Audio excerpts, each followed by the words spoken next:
Good evening. Tonight, I am not here to comfort you. I am here to warn you. Something is unfolding in America right now that most people do not yet fully understand, and by the time they do, it may already be too late to stop it. We are 9 months away from Election Day. 9 months. That is not a distant future. That is a ticking clock. While millions of Americans are busy worrying about rent, food prices, health care, and their children's futures, a much smaller group of powerful people is focused on something else entirely: how to make sure they never lose power again.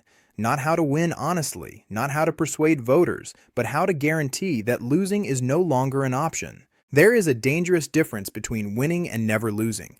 Winning requires trust in the people. Never losing requires control over the system. History has shown us this pattern again and again. First, leaders tell their followers that elections cannot be trusted. Then they say only they can fix the problem. Then they take control of the machinery that counts the votes. And finally, they declare that any result they do not like is proof of fraud. This is not democracy. This is theater. It is a performance meant to replace reality with suspicion and truth with fear. And tonight, we are watching that performance being rehearsed in real time. They are not afraid of enemies from abroad. They are not afraid of secret conspiracies. They are afraid of numbers. They are afraid of math. A recent special election shocked the political world when a district that once voted heavily Republican suddenly flipped by a massive margin. Analysts called it statistically extraordinary, but what truly terrified those in power was not the result itself. It was what the result represented. Voters are unpredictable, and unpredictability is the enemy of control. Every modern president has lost seats in the midterm elections. It is part of the democratic cycle. But democracy only works if losing is accepted as a legitimate outcome. When leaders begin to treat losing as impossible, something much darker takes its place. So when politicians start saying things like, the federal government should take over elections, or states cannot be trusted to count votes, you should listen very carefully. That language is not about security. It is about authority. It is about who gets to decide what counts as truth. Control of elections means control of power. Control of power means the end of accountability. And once accountability disappears, democracy becomes decoration. It still looks like a system of choice, but the choices no longer matter. Look at what is happening in places that were once ordinary local election offices. Federal agents entering buildings, boxes of ballots being removed, investigations announced without clear evidence. All of it framed as protection, all of it wrapped in the language of security. But ask yourself this question: if elections are already proven to be fair and accurate by courts, audits, and officials from both parties, why does the narrative of fraud never end? Why does it grow louder instead of quieter? Because fear is useful. Fear keeps people loyal. Fear makes citizens doubt their neighbors. Fear turns disagreement into betrayal. This is how systems collapse without tanks in the streets. Not with explosions, but with paperwork. Not with armies, but with accusations. When people no longer trust the counting of votes, they stop believing in the idea of choice itself. And once choice disappears, power becomes permanent. That is the real danger. Not one election, not one politician, but a future in which elections exist only as rituals, not as decisions. The most shocking part is not the rhetoric. The most shocking part is how familiar it all sounds. Claims of massive corruption without proof, demands to centralize authority in the name of honesty, attacks on local officials for doing their jobs. These are not new strategies. They are ancient ones. They have been used in fragile democracies around the world. They always begin with the same promise: we are only doing this to protect the system. And they always end with the same result: the system no longer belongs to the people. Democracy is not defined by speeches or flags or slogans. It is defined by one simple rule: the party in power must be able to lose. The moment losing becomes unacceptable, democracy becomes fiction. And when leaders openly say they should control elections because they do not trust voters, what they are really saying is that the people themselves are the problem. That is a belief no free society can survive. Right now, the battle is not being fought at polling stations. It is being fought in language, in narratives, in whether Americans believe elections are real or rigged. If enough people can be convinced that voting is meaningless, then control becomes easy. You do not need to change the Constitution. You only need to change belief, and belief, once broken, is harder to repair than any law. This is not about left or right. It is not about one party or one man. It is about whether the idea of choice still exists in this country. Because when leaders stop trusting voters and voters stop trusting elections, the space between them fills with power, force, and fear. And history tells us that once that space opens, it does not close quietly. We are 9 months away from Election Day. 9 months from a moment that will test whether this system still belongs to the people who live in it. The question is not who will win. The question is whether losing will still be allowed. And that question, more than any speech or scandal or headline, will decide what kind of country America becomes next. To understand what is happening now, you have to look at what happened before. In 2020, the country watched as a defeated president refused to accept the outcome of an election. Courts rejected the claims. Officials certified the results. Audits confirmed the counts. Yet the story of fraud did not die. It evolved. It became a permanent weapon. Because once a lie is powerful enough to mobilize millions, it becomes more useful than the truth. The goal was no longer to challenge one election. The goal was to challenge the idea that elections themselves can ever be trusted again. That is why the same voices from the past keep returning to the present. The same figures who once argued that voting machines should be seized are now praising new investigations and raids. The same people who once pushed conspiracy theories are suddenly standing next to power again. This is not coincidence. It is continuity. A strategy that failed once is being refined, not abandoned. What could not be achieved through open defiance is now being attempted through institutions, through legal language, through bureaucratic force. Listen carefully to the way the message has changed. It is no longer, the election was stolen. It is now, states cannot be trusted to run elections. That shift is critical because the Constitution gives states authority over elections. When that authority is questioned, the solution becomes centralization. And when elections are centralized, they become vulnerable to political control. This is how democracy weakens not through violence, but through administration. Power moves quietly from local hands into national ones, and by the time citizens notice, the system no longer answers to them. This is where fear becomes policy, fear of fraud becomes surveillance, fear of losing becomes intervention, fear of uncertainty becomes control. When politicians say they only want honest elections, but refuse to define what honesty means, they create a moving target. Any result can be labeled dishonest. Any loss can be declared suspicious. Truth becomes flexible. Reality becomes optional. The most dangerous part of this transformation is how ordinary it appears. Boxes of ballots taken away under the banner of investigation, voter rolls questioned, registration drives restricted, mail voting limited. Each action sounds technical, boring, administrative, but together they form a pattern. Not a single dramatic takeover, but a slow narrowing of who gets to participate and whose voice counts.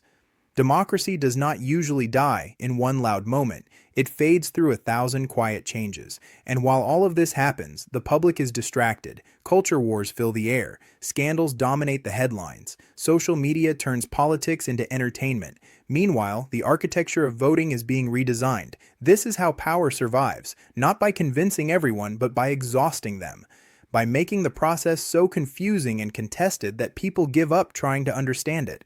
Confusion is not an accident, it is a strategy. Once people no longer trust elections, they stop believing in outcomes. And when outcomes no longer matter, only force does. Not physical force at first, but institutional force.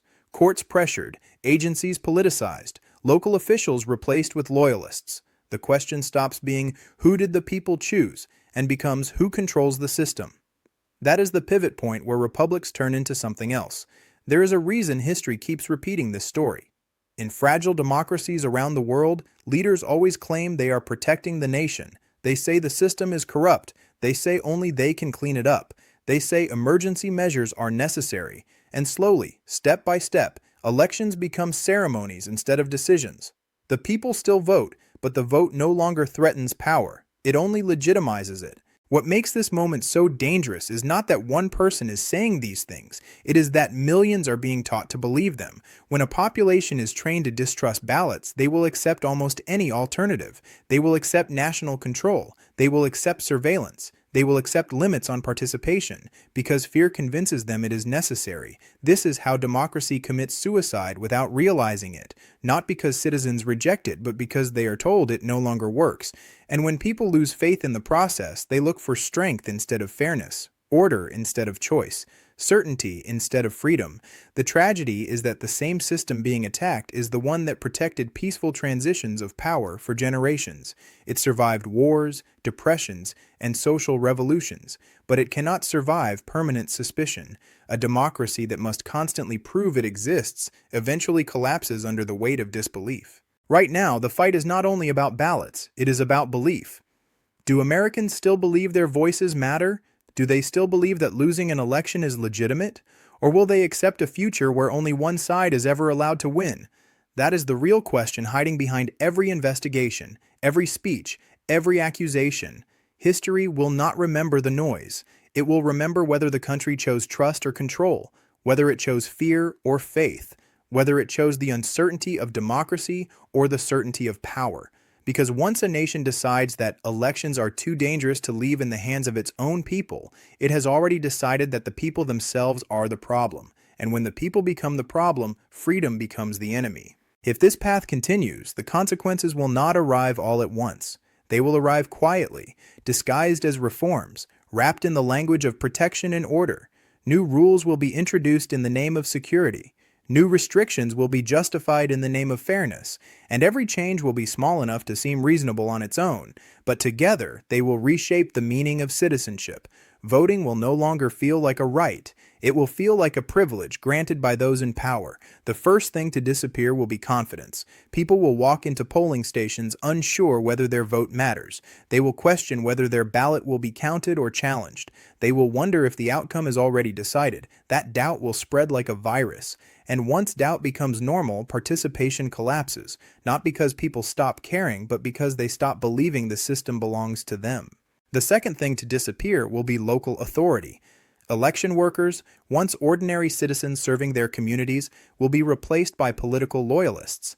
The process will no longer be about accuracy, but about alignment. Neutrality will be treated as weakness. Independence will be treated as betrayal. The quiet heroes of democracy will be driven out by fear, harassment, and suspicion. And when the people who count the votes are chosen for their obedience instead of their integrity, the result is no longer an election, it is an appointment. The third thing to disappear will be disagreement. In a healthy democracy, losing is temporary. In a broken one, losing becomes dangerous. When power believes it cannot lose, opposition becomes illegitimate. Critics become enemies. Journalists become traitors. Protest becomes threat. And law enforcement, once neutral, becomes political. The line between government and party fades. The line between justice and loyalty dissolves. This is not a future built on tanks or barricades. It is built on silence, on people choosing comfort over confrontation, on citizens telling themselves that it is not their problem, on neighbors deciding that politics is too exhausting to care about anymore. That is how control wins, not through force alone, but through fatigue. Media will play its role too. Some will warn, others will normalize. Scandals will come and go. Outrage will burn hot and then fade. But the structural changes will remain, and by the time the public realizes what has been lost, it will feel ordinary. Elections will still happen, campaigns will still run, but outcomes will be predictable. Power will circulate among the same hands. Choice will exist only on paper. There will be a moment when people ask, "How did this happen?" And the answer will not be a single event. It will be 1,000 decisions to look away, 1,000 moments of disbelief, 1,000 times when fear was chosen over responsibility. Democracies do not fall because people hate them. They fall because people assume they are indestructible. The greatest illusion is that this could never happen here, that institutions are too strong, that traditions are too deep, that laws are too solid. History is filled with nations that believe the same thing. They believed their systems were permanent. They believed their leaders would never cross certain lines. They believed their neighbors would never allow it. And then one day they woke up to a country that looked familiar but felt foreign. What is being tested now is not one election. It is whether the idea of losing can survive, whether power can still be handed over peacefully, whether the public still trusts the process more than the personalities. Because once a society decides that elections are too risky, too chaotic, too unreliable, it begins to trade freedom for certainty. And certainty is the oldest temptation of all. The future will not be decided only by politicians. It will be decided by citizens who either demand transparency or accept control, by communities who either defend local authority or surrender it, by voters who either insist on trust or live in fear. Democracy does not collapse from above alone. It collapses when the ground beneath it erodes. This moment will be remembered as a crossroads, not because of who was in power, but because of what the people believed. Did they believe that truth could survive lies? Did they believe that institutions could survive pressure? Did they believe that their voice still mattered? Or did they decide that it was safer to let someone else choose for them? The final danger is not tyranny. The final danger is resignation. When people stop expecting fairness, when they stop demanding accountability, when they stop believing that change is possible, that is when freedom ends, not with a scream, but with a shrug. There is still time. But time is not infinite. Every election is a test. Every accusation reshapes belief. Every silence strengthens control. The future will belong either to trust or to fear, to participation or to obedience, to choice or to command. The question is not whether democracy is fragile. It always has been. The question is whether the people who live inside it are willing to defend it when it becomes uncomfortable, confusing, and contested. Because in the end, democracy is not protected by laws alone. It is protected by belief, and once belief is gone, no system can save itself.